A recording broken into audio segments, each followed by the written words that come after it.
Hola, ¿qué tal? Ahora veremos un backup de Wino totalmente variado para el Roland XPC10. Ya lo mostré en anteriores videos, solo que ahora vamos a hacer uno más actualizado, obviamente. ¿A qué me refiero a Wino variado? Tiene acordeones, bandoneón, o sea, tiene para Winos normales, Wino San Mateo, tiene para huancaíno,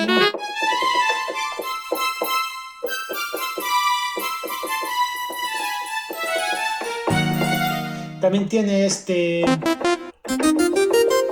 algunos de guayno sureño. O sea, es un backup totalmente variado. Tenemos acordeones, tenemos San Mateo, tenemos mm, saxofones reales, tenemos la llamada del saxofón, tenemos guayno sureño. Bueno, está en oferta, voy a probar uno por uno. Saludos, chicos. Y bueno, ahí a probar. Acá tenemos un acordeón para tocar tus guaynos. Luego tenemos dos del N364, el puro.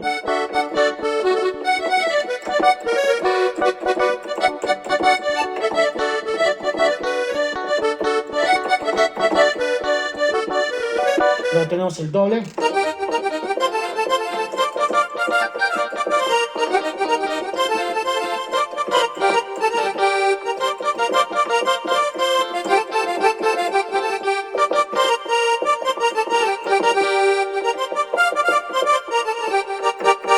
Luego, bandoneones al gusto. La mandolina trémolo.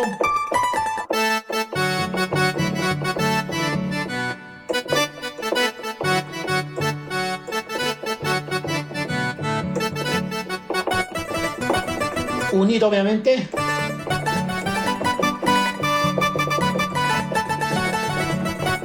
Acá hay una guitarrita ya para acompañar naturalmente, pero también pueden hacerlo agudo.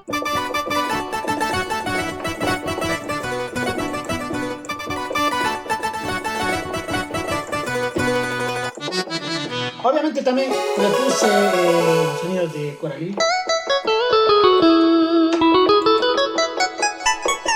También, entonces, como yo tengo también de guayno sureño, los que quieren tocar de muñequita mili pueden tocar.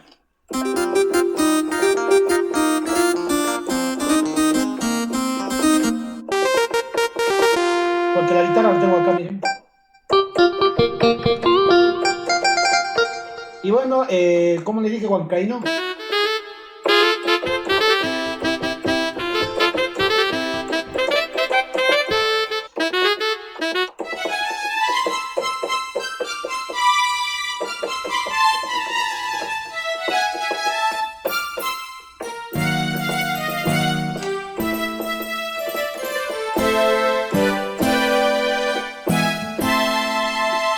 Bueno, es un packet que tiene estos samples, es todo lo que he probado, ya que la memoria es de 32. Ojo chicos, he creado packet donde he podido poner, por ejemplo, en cumbia sureña y guayno sureño tengo uno variadazo, que he podido poner un montón de samples optimizándolo. Pero tenemos este packet para aquellos que tocan guaynitos con acordeón, San Mateo, y le ponen otros estilos musicales. Y ojo chicos, que está en oferta. Aprovechen.